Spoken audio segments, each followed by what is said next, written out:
Bueno, hasta ahora hemos visto cómo podemos poner una variable y utilizarla dentro de nuestro código.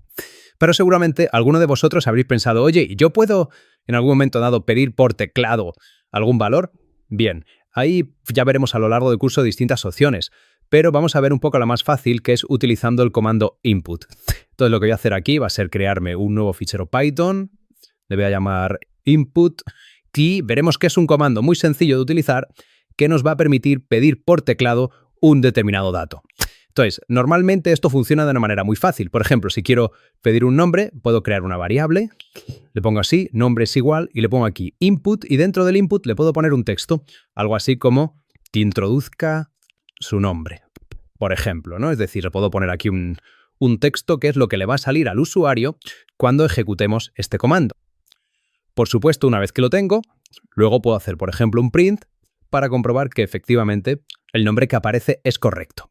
Si lo ejecuto, vemos que aquí en la parte inferior, en el run, por así decirlo, me aparece un dato para ponerme. Tengo que situar aquí, porque esto es al final como si estuviera trabajando dentro de un entorno de consola, y aquí pongo, por ejemplo, pues nombre Rosa. Si lo ejecuto, veis que me da como resultado el nombre. Bueno, aquí tenemos un pequeño inconveniente. Vamos a suponer que yo quiero obtener un número, ¿no? Le digo, oye, mira, num es igual, y aquí le pido también con un input, voy a decir input y ya pedirle el número, ¿no? Input y le digo, por favor, pues introduzca un número. Vale, hasta aquí todo parece correcto. Le voy a venir por aquí, le voy a decir print num1. Bueno, y parece que bien, que todo funciona bien. Lo ejecuto. Bueno, me va a pedir el nombre otra vez porque lo he puesto justo debajo. Ahora voy a poner el número y veis que, bueno, me funciona perfectamente. Pero fijaros, voy a intentar sumar num1 más 10. ¿Vale? Le voy a intentar sumar un 10. Voy a ejecutarlo y ya veréis que el problema que tenemos cuando estamos trabajando con el input es que si yo hago esto, me da un error porque me dice que es una cadena. Es decir, este comando, el comando input, devuelve un string.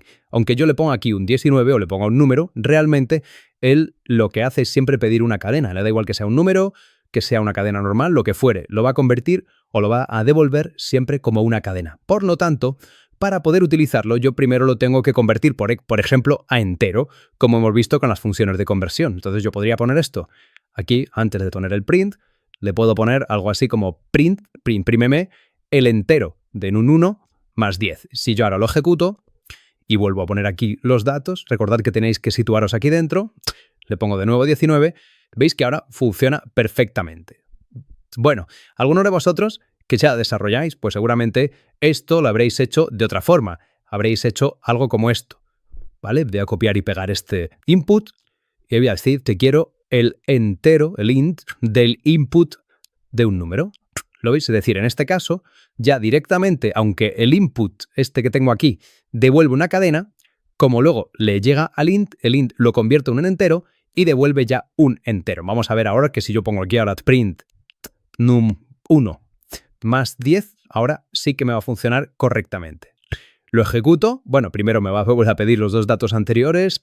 Rosa, 19. Ahora pongo aquí el último número, 20.